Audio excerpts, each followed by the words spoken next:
ಸ್ನೇಹಿತರೇ ನಮಸ್ಕಾರ. ನಾನು ರವೀಂದ್ರ ಜೋಶಿ. ಇರಾನ್ ಯುದ್ಧಕ್ಕೆ ಸಂಬಂಧಪಟ್ಟ ಹಾಗೆ ಬಹಳ ಕಳವಳಕಾರಿಯಾದಂಥ ವಿಚಾರಗಳು ಈಗ ಪ್ರಚಲಿತದಲ್ಲಿದ್ದಾವೆ. ಇದನ್ನು ಈಗ ಖಚಿತಪಡಿಸಬೇಕಾದ ಅಗತ್ಯತೆ ಇದೆ. ಆದರೆ ಭಾಳ ದೊಡ್ಡ ಮಟ್ಟದಲ್ಲಿ ಇದು ಸುದ್ದಿ ಆಗ್ತಾ ಇರೋದರಿಂದ ತಮಗೆ ಇದನ್ನು ತಮ್ಮ ಅವಗಾಹನೆಗಾಗಿ ಹೇಳ್ತಾ ಇದ್ದೀನಿ. ಮೊದಲನೇದಾಗಿ ಅಲ್ಲಿಯ ಅಣುಸ್ಥಾವರ ಏನಿದೆ, ಆ ಅಣುಸ್ಥಾವರದಲ್ಲಿ ಸೋರಿಕೆ ಶುರುವಾಗಿದೆ ಅನ್ನುವಂಥ ಮಾತನ್ನು ಹೇಳಲಾಗ್ತಾ ಇದೆ. ಅಲ್ಲಿ 4 ಅಣುಸ್ಥಾವರಗಳಿದ್ದಾವೆ. ಒಂದು ಫೋರ್ದೋಸ್, ನತಾನ್, ಇಸ್ಫಹಾನ್ ಹೀಗಿರುವಂಥ 4 ಅಣುಸ್ಥಾವರಗಳಲ್ಲಿ ಒಂದರಲ್ಲಿ ಅಣು ವಿಕಿರಣ ಸೋರಿಕೆ ಶುರುವಾಗಿದೆ. ಇದು ಅತ್ಯಂತ ಆತಂಕಕಾರಿಯಾಗಿದ್ದು ಮತ್ತು ಮನುಕುಲಕ್ಕೆ ಮಾರಕವಾದಂಥ ವಿಚಾರ. ಎರಡನೇದ್ದು, ಯಾವ ಹಂಗಾಮಿ ಮುಖ್ಯಸ್ಥನನ್ನು ನೇಮಿಸಲಾಗಿತ್ತಲ್ಲ ಇರಾನ್ನಲ್ಲಿ, ಅಯಾತುಲ್ಲಾ ಅರಾಫಿ ಅಂತೇಳಿ, ಈ ಅಯಾತುಲ್ಲಾ ಅರಾಫಿಯನ್ನು ಹತ್ಯೆ ಮಾಡಲಾಗಿದೆ ಅನ್ನುವಂಥದ್ದು ಭಾಳ ದೊಡ್ಡ ಮಟ್ಟದಲ್ಲಿ ಈಗ ಸುದ್ದಿಯಲ್ಲಿರುವಂಥ ವಿಚಾರ. ಖೊಮೇನಿ ಆದಮೇಲೆ ಅರಾಫಿಯನ್ನು ನಿಯುಕ್ತಿ ಮಾಡಲಾಯಿತು. ಅಲ್ಲಿ ಕಾನ್ಸ್ಟಿಟ್ಯೂಷನ್ನ 111ನೇ ವಿಧಿಯ ಪ್ರಕಾರ ಅಲ್ಲಿಯ ಅಧ್ಯಕ್ಷ, ರಾಷ್ಟ್ರೀಯ ಅಧ್ಯಕ್ಷ ಮತ್ತು ಅಲ್ಲಿಯ ನ್ಯಾಯಾಂಗ ವ್ಯವಸ್ಥೆಯ ಮುಖ್ಯಸ್ಥ ಅಂದರೆ ಸುಪ್ರೀಂ ಕೋರ್ಟ್ನ ಚೀಫ್ ಜಸ್ಟಿಸ್ಸು ಜೊತೆಗೆ ಈ ಹಂಗಾಮಿ ಪ್ರಧಾನಿ 3 ಜನ ಕೌನ್ಸಿಲ್, ವಿಶೇಷ ಕೌನ್ಸಿಲ್ ಆಗಿ ಇಂಟೀರಿಯಂ ಲೀಡರ್ಶಿಪ್ ಕೌನ್ಸಿಲ್ ಅಂತ ಕರೀತಾರೆ. ಆ ಇಂಟೀರಿಯಂ ಲೀಡರ್ಶಿಪ್ ಕೌನ್ಸಿಲ್ ಮೂಲಕ ನಿಯುಕ್ತಿ ಮಾಡಲಾಗುತ್ತೆ. ಆ ವ್ಯಕ್ತಿಗಳು ಅಧಿಕಾರವನ್ನು ಹಿಡ್ಕೊಂಡು ಮುಂದೆ ಯುದ್ಧವನ್ನು ಮಾಡುವುದು, ಮಾತುಕತೆಯನ್ನು ನಡೆಸುವುದು ಎಲ್ಲವನ್ನು ಅವರು ತೀರ್ಮಾನ ಮಾಡ್ತಾರೆ.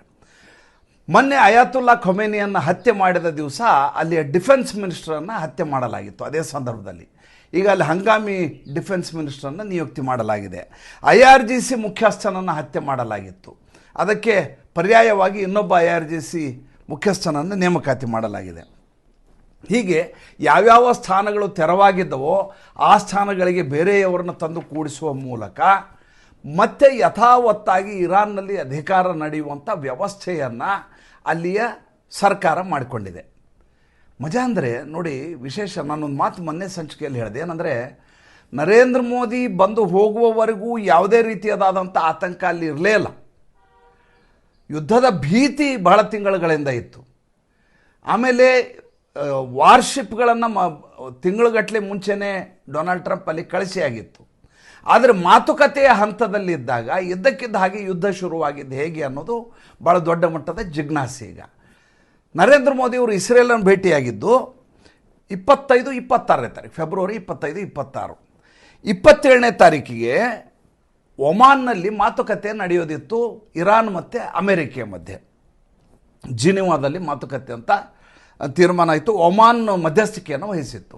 ಒಮಾನ್ನ ವಿದೇಶಾಂಗ ಸಚಿವ ಇದರ ಕುರಿತಾಗಿ ಒಂದು ಪತ್ರಿಕಾಗೋಷ್ಠಿಯನ್ನು ಕೂಡ ಮಾಡಿದರು.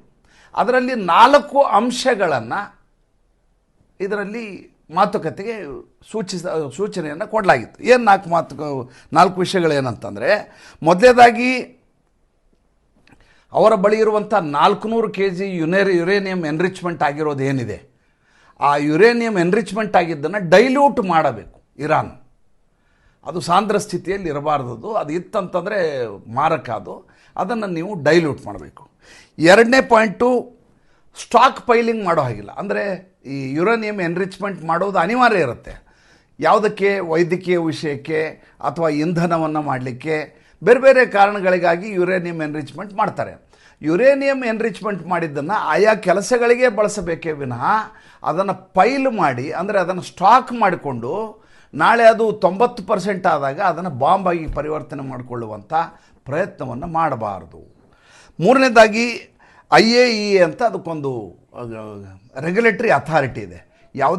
ಯಾವ ದೇಶ ಪರಮಾಣು ಇದನ್ನು ಸ್ಥಾವರವನ್ನು ಇಟ್ಕೊಂಡಿರುತ್ತೋ ಅದನ್ನು ಯಾವಾಗ ಬೇಕಾದರೂ ಹೋಗಿ ಇನ್ಸ್ಪೆಕ್ಷನ್ ಮಾಡುವಂಥ ಸಂಪೂರ್ಣ ಸ್ವಾಮ್ಯ ಮತ್ತು ಆ ಪರಮಾಧಿಕಾರ ಈ IAEAಗೆ ಇರುತ್ತೆ. ಅದನ್ನು ಜಗತ್ತಿನ ಎಲ್ಲ ರಾಷ್ಟ್ರಗಳು ಕೊಟ್ಟಿದ್ದಾವೆ. ಅಮೆರಿಕೆಯಿಂದ ಹಿಡಿದು ಭಾರತ, ಪಾಕಿಸ್ತಾನ, ಎಲ್ಲೆಲ್ಲಿ ಯುರೇನಿಯಂ ಎನ್ರಿಚ್ಮೆಂಟ್ ಆಗುತ್ತೋ ಅಲ್ಲೆಲ್ಲ ಇದು ಅವಕಾಶ ಇದ್ದೇ ಇರುತ್ತೆ.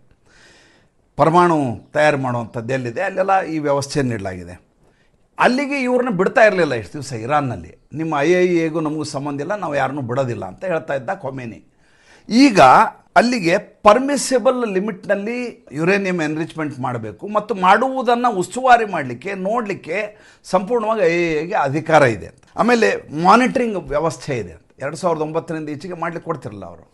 ಈ ಎಲ್ಲ ವಿಷಯಗಳನ್ನ ಇಟ್ಕೊಂಡು ಅನ್ಪ್ರೆಸಿಡೆಂಟೆಡ್ ಕನ್ಸೆಂಟ್ಗೆ ಬರಬೇಕು ಅಂತ ತೀರ್ಮಾನ ಮಾಡಲಾಗಿತ್ತು. ಸ್ವತಃ ಒಮಾನ್ನ ವಿದೇಶಾಂಗ ಸಚಿವ ಜಾಗತಿಕ ಮಟ್ಟದ ಎಲ್ಲ ಮಾಧ್ಯಮದವರಿಗೆ ಈ ವಿಷಯವನ್ನು ತಿಳಿಸ್ತಾರೆ. ಈ ರೀತಿ ಮಾತುಕತೆ ಆಗ್ತಾ ಇದೆ, ಅಮೆರಿಕಗೂ ಮತ್ತು ಇರಾನ್ ಮಧ್ಯೆ ಮಾತುಕತೆ ಆಗ್ತಾ ಇದೆ, ಇರಾನ್ಗೆ ಇಷ್ಟೊಂದು ಷರತ್ತುಗಳನ್ನ ಹಾಕಲಾಗಿದೆ. ಈ ಒಟ್ಟು ಷರತ್ತಿನ ತಾತ್ಪರ್ಯ ಏನು ಅಂತಂದರೆ ನೀವು ಅಣುಬಾಂಬ್ ಮಾಡೋ ಹಾಗಿಲ್ಲ ಅಂತ. ಈಗಿರೋ ಅಣುಬಾಂಬ್ ಮಾಡಲಿಕ್ಕೆ ಮಾಡಿಕೊಂಡಿರುವಂಥ 400 kg ಏನಿದೆ ಅದನ್ನ ಡೈಲ್ಯೂಟ್ ಮಾಡಬೇಕು ಅಂತ. ಇನ್ನು ಮುಂದೆ ಜಗತ್ತಿನ ಎಲ್ಲ ರಾಷ್ಟ್ರಗಳು ಹೇಗೆ ಈ ಮಾನಿಟರಿಂಗ್ ಅಥಾರಿಟಿಗೆ ಅವಕಾಶ ಕೊಡ್ತಾರೆ ಹಂಗೆ ನೀವು ಅವಕಾಶ ಕೊಡಬೇಕು ಅಂತ ಒಪ್ಪಿಕೊಂಡ ಮಾತುಕತೆ ಆಗುವ ಸಂದರ್ಭದಲ್ಲಿ 27ನೇ ತಾರೀಕು ಮಾತುಕತೆ ಆಗುವ ಸಂದರ್ಭದಲ್ಲಿ ಸರಿಯಾಗಿ ಈ ರೀತಿಯ ದಾಳಿ ಆಗಿಬಿಡುತ್ತೆ. ಏನು ಕಾರಣ? ಇದು ಭಾಳ ಇಂಟ್ರೆಸ್ಟಿಂಗ್ ಆಗಿರುವಂಥ ವಿಚಾರ ಇದು.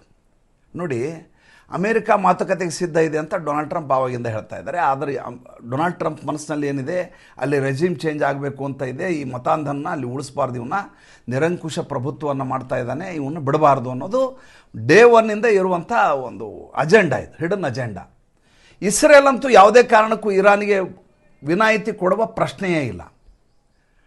ನೀವು ಮಾತುಕತೆ ಏನು ಬೇಕಾದರೂ ಆಡ್ರಿ, ನಾನು ಮಾತ್ರ ಆ ದೇಶವನ್ನು ಬಿಡೋದಿಲ್ಲ ಅಂತ ಇಸ್ರೇಲ್ ಹಠ ಹಿಡಿತದೆ. ಅವ್ರು ಯಾಕೆ ಅಂದರೆ it is an existential threat ಅಂತ.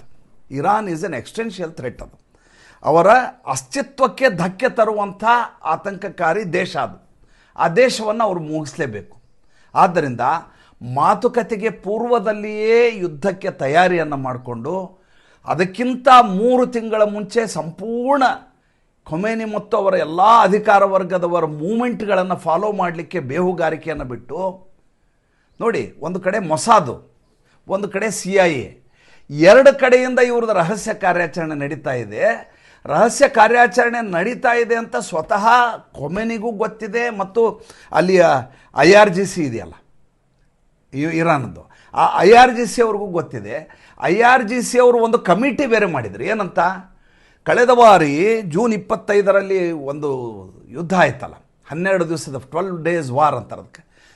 ಜೂನ್ 25ಕ್ಕೆ 12 ದಿವಸದ ವಾರ ಆಯ್ತಲ್ಲ, ಆ ವಾರ ಹಿಂದ್ಗಡೆ ಏನಪ್ಪ ಅಂತಂದರೆ ಈ ರೀತಿಯ ಗುಪ್ತಚರ ವರದಿಯನ್ನು ಲೀಕ್ ಮಾಡಲಾಯಿತು, ಆದ್ದರಿಂದ ಇಂಥ ಯುದ್ಧ ಆಗಲಿಕ್ಕೆ ಕಾರಣ ಆಯಿತು, ನಮ್ಮದೆಲ್ಲ ವಿಷಯ ಅವ್ರಿಗೆ ಗೊತ್ತಾಯಿತು ಅಂತ. ಅದನ್ನು ತನಿಖೆ ಮಾಡಲಿಕ್ಕೆ ಒಂದು ಕಮಿಟಿ ಮಾಡುತ್ತೆ ಇರಾನ್ ಸರ್ಕಾರ. ಆ ಕಮಿಟಿಯ ಹೆಡ್ ಯಾರು ಅಂದರೆ ಈ CIA ಕಡೆಯವನು, ಮೊಸಾದ್ ಕಡೆಯವನು. ನೋಡ್ರಿ ಹೆಂಗಿದೆ, ಕಳ್ಳನ ಕೈಗೆ ಕೀಲಿ ಕೈ ಕೊಡೋದು ಅಂತಾರಲ್ಲ, ಇದೇ ಇರಬೇಕು ಬಹುಶಃ. ಯಾವಾಗ ಈ ರೀತಿ ಕೊಡಲಾಗತ್ತೋ, ಸಂಜೆ ನಡೆಯುವ ಮೀಟಿಂಗನ್ನು ಬೆಳಗ್ಗೆ ಮಾಡಿಸಿ, ಬೆಳಗ್ಗೆ ಆಗುವಾಗ ಒಬ್ಬ ವ್ಯಕ್ತಿ ಹೊರಗಡೆ ಎದ್ದು ಉಳಿದವರೆಲ್ಲ ಏಕಕಾಲಕ್ಕೆ ಹತರಾಗುವಂಥ ವ್ಯವಸ್ಥೆ ಮಾಡಿದ್ದಾರೆ ಅಂದರೆ CIA ಮತ್ತು ಮೊಸಾದ್ ಯಾವ ಮಟ್ಟಿನ ಗುಪ್ತಚರ ವ್ಯವಸ್ಥೆಯನ್ನು ಇಟ್ಕೊಂಡಿರಬಹುದು ಆಲೋಚನೆ ಮಾಡಿ. ಆದರೆ ಇರಾನ್ನಂಥ ಮತಾಂಧ ರಾಷ್ಟ್ರ, ಅಲ್ಲಿಯ ಧಾರ್ಮಿಕ ನಾಯಕನಿಂದಾಗಿ ಆ ರಾಷ್ಟ್ರ ಇವತ್ತಿಲ್ಲ ನಾಳೆ ಯಾವತ್ತಿದ್ರೂ ಬೇರೆ ಬೇರೆ ರೂಪದಲ್ಲಿ ಇಸ್ರೇಲ್ನ ಅಸ್ತಿತ್ವಕ್ಕೆ ಧಕ್ಕೆ ತರುತ್ತೆ ಅನ್ನುವಂಥ ಕಾರಣಕ್ಕೋಸ್ಕರ ಯುದ್ಧವೇ ಇದಕ್ಕೆ ನಮಗಿರುವಂಥ ಏಕಮೇವ ದಾರಿ, ಪರಿಹಾರ. ಅದನ್ನು ಬಿಟ್ಟು ಬೇರೆ ಏನೂ ಆಗಲಿಕ್ಕೆ ಸಾಧ್ಯ ಇಲ್ಲ ಅಂತ ಮಾತುಕತೆ ಆಗುತ್ತೆ. ಅಮೇರಿಕ ಇಸ್ರೇಲ್ ಸೇರಿ ದಾಳಿಯನ್ನು ಮಾಡ್ತವೆ. ಮುಂದೆ ನಡೆದ ವಿದ್ಯಮಾನ ನಿಮಗೆ ತುಂಬ ಚೆನ್ನಾಗಿ ಗೊತ್ತಿದೆ. ಈಗ ನೋಡಿ, ಮಜಾ ಏನಂದರೆ ಅಕ್ಟೋಬರ್ 7, 2023ಕ್ಕೆ ಈ ಹಮಾಸ್ನವರು ಇಸ್ರೇಲ್ ಮೇಲೆ ದಾಳಿ ಮಾಡಿದರು. ಈಗ ಇಸ್ರೇಲು ಈ ಗಾಜಾ ಪಟ್ಟಿ ಇದೆಯಲ್ಲ, ಗಾಜಾ ಪಟ್ಟಿಯ 53% ಜಾಗವನ್ನು ಸಂಪೂರ್ಣವಾಗಿ ವಶಪಡಿಸ್ಕೊಂಡ್ಬಿಟ್ಟವೆ. ಹೇಗೆ ಇಸ್ರೇಲ್ನವ್ರು ಕೆಲಸ ಮಾಡ್ತಾರೆ ಅಂದರೆ, ನಮಗೆ ನೀವು ಇಷ್ಟು ಅನ್ಯಾಯ ಮಾಡಿರಲ್ಲ, ನಾವು ನಿಮ್ಗೇನು ಮಾಡ್ತೇವೆ, ನಿಮಗೆ ಜಾಗನೇ ಇರಬಾರ್ದು, ಆ ರೀತಿ ಮಾಡ್ತೇವೆ. 53% ಜಾಗ ತಮ್ಮ ವಸಾಹತಿಗೆ ತೆಗೆದುಕೊಂಡ್ಬಿಟ್ಟಾರೆ. ಕೇಳಿದರೆ ಏನು ಹೇಳ್ತದೆ ಇಸ್ರೇಲು? ಒಬ್ಬನೇ ಒಬ್ಬ ಭಯೋತ್ಪಾದಕ ನಿಮ್ಮ ಹಮಾಸ್ ಉಗ್ರ ಇರುವವರೆಗೂ ನಾವು ಈ ಜಾಗ ಖಾಲಿ ಮಾಡಿಕೊಡೋದಿಲ್ಲ. ಆ ಹಮಾಸ್ ಉಗ್ರರು ಖಾಲಿ ಆಗೋದಿಲ್ಲ, ಇವ್ರ ಜಾಗ ಖಾಲಿ ಮಾಡಿಕೊಡೋದಿಲ್ಲ. ಇನ್ನು ಈ ನಾರ್ತ್ ಬ್ಯಾಂಕು, ಸಿರಿಯಾ ಕಡೆಯಿಂದ ಇದ್ದಂಥ ಥ್ರೆಟ್ಟು ಸಂಪೂರ್ಣವಾಗಿ ಮೂಲೋತ್ಪಾಟನೆ ಮಾಡಿಬಿಟ್ಟಿದೆ ಇವರು ಯಾರು, ಇಸ್ರೇಲ್ನವರು. ಇಸ್ರೇಲ್ ಈಗ ನೋಡಿ, ಇವತ್ತು ಸೋಮವಾರ ದಿವಸ ನಡೆದಂಥ ವಿದ್ಯಮಾನದಲ್ಲಿ ಅತಿ ಹೆಚ್ಚು ದಾಳಿ ಎಲ್ಲಿ ನಡೀತಾ ಇದೆ? ಅತಿ ಹೆಚ್ಚು ದಾಳಿಯನ್ನು ಮಾಡ್ತಾ ಇರೋದು ಇರಾನು ಸತತವಾಗಿ ಜೆರುಸಲೇಮ್ ಮೇಲೆ ಮಾಡ್ತಾ ಇದೆ. ಎಲ್ಲಿ ಮಾಡ್ತಾ ಇದೆ? ಮಳೆಯ ರೀತಿಯಲ್ಲಿ ಆಗ್ತಾ ಇರುವಂಥ ಡ್ರೋನ್ನ ದಾಳಿ ಅದರ ಮೇಲೆ. ಮಳೆ ನೀವು ನೋಡಿಬಿಟ್ರೆ, ಆ ವಿಜುವಲ್ಸ್ ಏನಾದ್ರು ನೋಡಿಬಿಟ್ರೆ ದೀಪಾವಳಿ ಥರ ಕಾಣಿಸ್ತು. ಎಲ್ಲಿ ನೋಡಿದಲ್ಲಿ ಬಾಣಗಳು ಹಾರ್ತಾ ಇದ್ದಾವೆ, ಎಲ್ಲವೂ ಕೂಡ ಸಿವಿಲಿಯನ್ ಏರಿಯಾದಲ್ಲಿ ಹಾರ್ತಾ ಇದ್ದಾವೆ. ಅದನ್ನು ಬಿಟ್ಟು ಅಮೇರಿಕ ಮೇಲೆ ದಾಳಿಯನ್ನು ಎಲ್ಲಿ ಮಾಡಲಾಗಿದೆ? ಅಮೇರಿಕ ಮೇಲೆ ದಾಳಿ ಬಹ್ರೈನ್ನಲ್ಲಿರುವ ಪೋರ್ಟ್ ಇದೆಯಲ್ಲ, ಸಲ್ಮಾನ್ ಪೋರ್ಟು, ಆ ಸಲ್ಮಾನ್ ಪೋರ್ಟ್ ಮೇಲೆ ದಾಳಿಯನ್ನು ಮಾಡಿ ವಾಯುನೆಲೆಯನ್ನು ಧ್ವಂಸಗೊಳಿಸುವ ಕೆಲಸ ಮಾಡ್ತಾ ಇದೆ. ಅಂದರೆ ಒಬ್ಬ ಧಾರ್ಮಿಕ ನಾಯಕ, ಒಬ್ಬ ನಿರಂಕುಶ ಅಧಿಕಾರಿ ಸತ್ತ ತಕ್ಷಣ ಅಲ್ಲಿ ಇಡೀ ವ್ಯವಸ್ಥೆ ಅಲ್ಲಾಡಿ ಹೋಗುತ್ತೆ ಅಂತ ನಾವು ನಿರೀಕ್ಷೆ ಮಾಡಲಾಗ್ತಾ ಇತ್ತೋ ಹಾಗಾಗಲಿಲ್ಲ.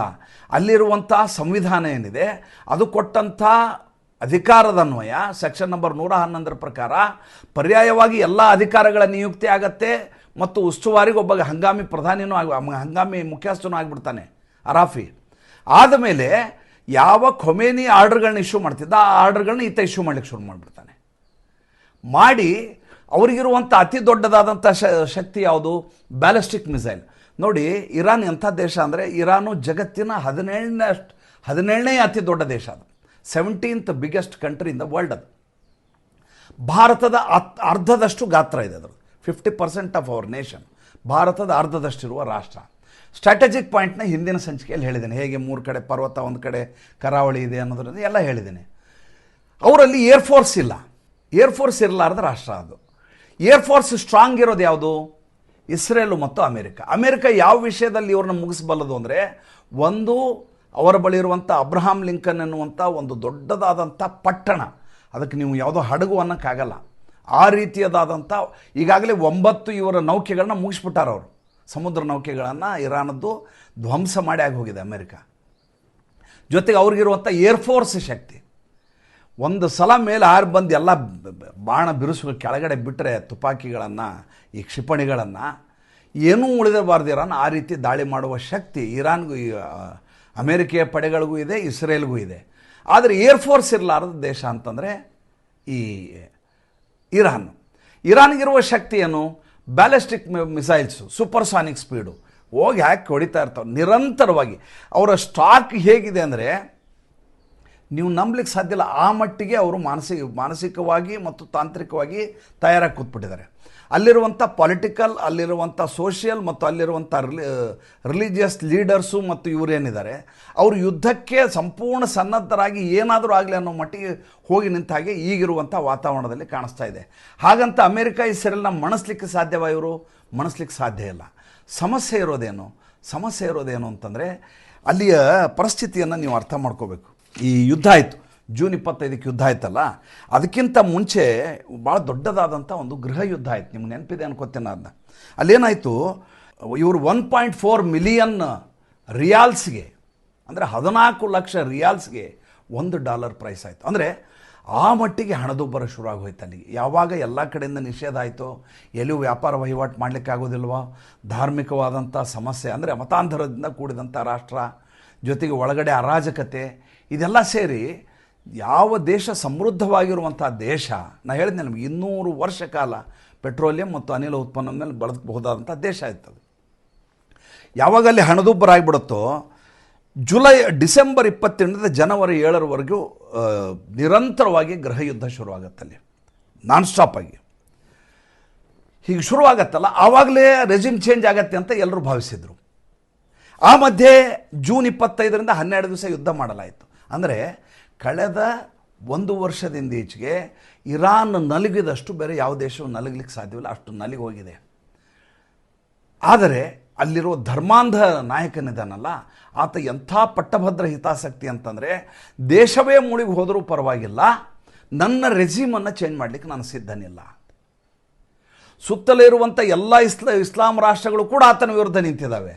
ಎಲ್ಲ ಕಡೆ ಏರ್ ಬೇಸ್ ಇದೆ ಅಮೇರಿಕದ್ದು. ಸೌದಿ ಅರೇಬಿಯಾ ಯಾವಾಗಲೂ ಇರಾನ್ ವಿರುದ್ಧನೇ. ಬಹರಿನ್ನು, ಆಮೇಲೆ ಈ ಕಡೆ ಅಬುದಾಬಿ, ಆ ಕಡೆ ಕತಾರು, ಕುವೈತು, ಯಾವ ದೇಶ ನೋಡ್ತೀರಿ ಎಲ್ಲ ದೇಶಗಳು ಈತನ ಮೇಲೆ ಎರಗಲಿಕ್ಕೆ ಸಿದ್ಧ ಇದ್ದಾವೆ. ಆದರೆ ಆತ ನಿರಂಕುಶ ಪ್ರಭುತ್ವ ಮಾಡ್ಕೊಂಡು ನಾನೇ ಇರ್ತೀನಿ ಅಂತ ಹೋರಾಟ ಮಾಡ್ತಾನೆ. ಈಗ ಸ್ಥಿತಿ ಏನಾಗಿದೆ? ಒಂದು, ಇಸ್ರೇಲ್ನ ಸಿವಿಲಿಯನ್ ಏರಿಯಾ ಮೇಲೆ ನಿರಂತರವಾದ ದಾಳಿ ನಡೀತಾ ಇದೆ. ಅಲ್ಲಿ ಆ ಕಡೆ ಇಸ್ರೇಲು ಇರಾನನ್ನು ಯಾವ ಕಾರಣಕ್ಕೂ ಬಿಡೋದಿಲ್ಲ ಅಂತ ನಿಂತು ನಿರಂತರವಾದ ದಾಳಿಯನ್ನು ಮಾಡ್ತಾ ಇದೆ. ಅಲ್ಲಿಯ ಪರಮಾಣು ಸ್ಥಾವರದ ಮೇಲೆ ದಾಳಿಯಾಗಿ ಸೋರಿಕೆ ಶುರುವಾಗಿದೆ ಅಂತ ಹೇಳಲಾಗ್ತಾ ಇದೆ. ಯಾವ ಜೂನಿಯರ್ ಅಯಾತುಲ್ಲಾ ಇದಾನಲ್ಲ, ಈಗ ಬಂದಿದ್ದಾನಲ್ಲ, ಇವನನ್ನು ಮುಗಿಸಲಾಗಿದೆ ಅನ್ನೋದು ಸದ್ಯಕ್ಕಿರುವಂಥ ವಿಚಾರ. ಏನಾಗತ್ತೆ ಮುಂದಿನ ದಿನಗಳಲ್ಲಿ, ಮುಂದಿನ ಗಂಟೆಗಳಲ್ಲಿ, ಮುಂದಿನ ಸಂಚಿಕೆಯಲ್ಲಿ ಹೇಳ್ತೀನಿ. ಸಂಚಿಕೆ ಹೇಗೆ ಅನ್ನಿಸ್ತು, ಇದು ಲೇಟೆಸ್ಟ್ ಅಪ್ಡೇಟನ್ನು ಕೊಟ್ಟಿರೋದು. ಮತ್ತು ಮುಂದಿನ ಸಂಚಿಕೆಯಲ್ಲಿ ಇನ್ನಷ್ಟು ಮಾಹಿತಿಯನ್ನು ಕಲೆ ಹಾಕಿ ಮತ್ತೆ ನಿಮ್ಮ ಮುಂದೆ ಬರ್ತೀನಿ. ದಯವಿಟ್ಟು ಸಂಚಿಕೆ ಹೇಗಿದೆ ತಿಳಿಸಿ, ಹೆಚ್ಚು ಜನರಿಗೆ ಮುಟ್ಟುವ ಹಾಗೆ ನೋಡ್ಕೊಳ್ಳಿ. ಏಕೆಂದರೆ ಸುಳ್ಳು ಸುದ್ದಿಗಳ ಮಧ್ಯೆ ನಾವು ನಲುಗಿ ಹೋಗುವ ಸಂದರ್ಭದಲ್ಲಿ ಪ್ರಾಮಾಣಿಕವಾಗಿ, ನಿರ್ದಿಷ್ಟವಾಗಿ, ನಿಖರವಾಗಿ ಬರುವಂಥ ಸುದ್ದಿಗಳನ್ನು, ನಾವು ವಿಶ್ವಾಸಾರ್ಹತೆಯನ್ನು ಉಳಿಸ್ಕೊಂಡು ಮಾಡೋ ಸುದ್ದಿಗಳನ್ನು ಭಾಳಷ್ಟು ಜನರಿಗೆ ತಲುಪಿಸುವಂಥ ಅಗತ್ಯ ಕೂಡ ಇರುತ್ತೆ. ದಯವಿಟ್ಟು ಆ ಕೆಲಸವನ್ನು ತಾವು ಮಾಡ್ತೀರಿ ಅನ್ನುವಂಥ ನಂಬಿಕೆಯೊಂದಿಗೆ ಈ ಸಂಚಿಕೆ ಮುಗಿಸ್ತೇನೆ. ನಮ್ಮ ಮುಕ್ತ ಪತ್ರಿಕೋದ್ಯಮಕ್ಕೆ ದಯವಿಟ್ಟು ಆರ್ಥಿಕವಾಗಿ ಬೆಂಗಾವಲಾಗಿ ದಯವಿಟ್ಟು ಒಂದು ಕಮೆಂಟನ್ನು ಹಾಕೋದು ಮರಿಬೇಡಿ. ನಮಸ್ಕಾರ.